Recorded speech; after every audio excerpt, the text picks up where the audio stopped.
a long African folk tale. The elders say not every sound should be answered. Some sounds are warnings, some are traps, and some are secrets that should never be carried by human mouths. In the old days, before kings ruled with crowns instead of wisdom, there was a village called Kumande, built where the savannah met the forest. The grass there grew tall and sharp, and the wind carried voices farther than it should. At the center of Kumande stood a great meeting ground, and at the heart of that ground rested a sacred drum known as Aduku. Aduku was not an ordinary drum. It was older than the village, older than the first chief. The elders said it was carved from a tree struck by lightning and stretched with the hide of an animal that never feared death. Aduku was beaten only during great moments, crowning a chief, calling rain, warning of war. And Aduku never lied. But there was a rule, older than memory. No one was allowed to play the drum alone, especially not at night. This is the story of the man who broke that rule. His name was Sefu. Sefu was born with fast hands and a restless spirit. Even as a child, he could turn any surface into music. Calabashes, tables, his own chest. Rhythm lived in his blood. When drums were played, Sefu felt them before he heard them. But talent did not bring him peace. Sefu was poor. His father died young, leaving behind debts and a broken home. His mother sold clay pots in the market, often returning with more insults than coins.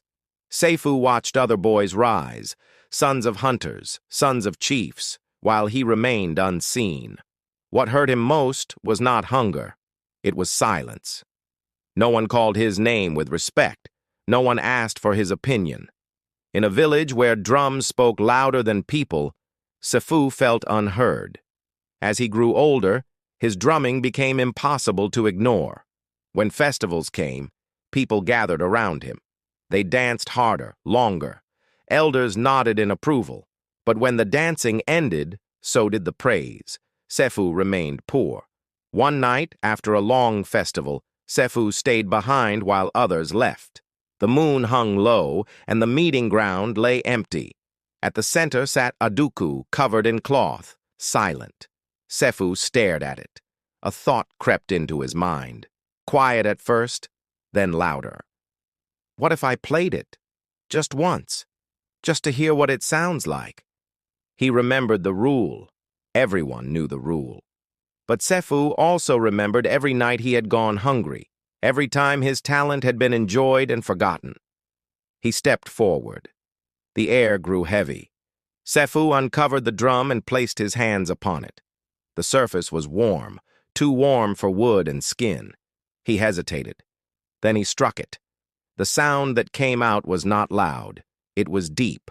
It rolled through the earth like thunder beneath the ground. The wind stopped. The forest leaned closer. Sefu struck it again. This time the drum spoke, not in words, but in images. Sefu saw secrets, hidden things, truths people buried deep inside themselves. He saw who stole from whom, who hated whom, who planned betrayal behind smiles. Sefu stumbled back, gasping. A voice rose from the drum, slow and heavy. If you play me, you must speak what you hear. Fear filled Sefu's chest, but greed followed quickly behind it.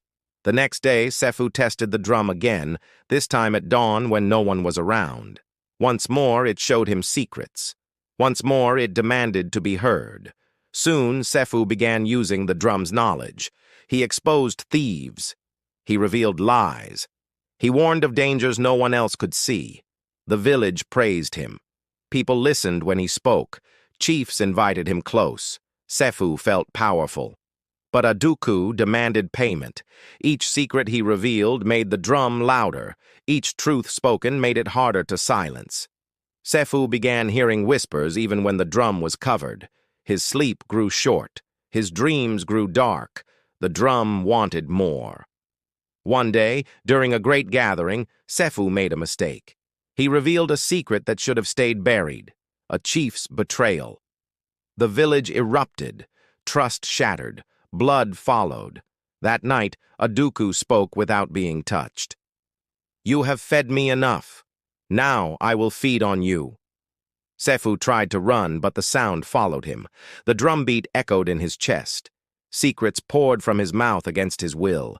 He spoke truths that destroyed friendships, families, even himself. By morning, Sefu was alone.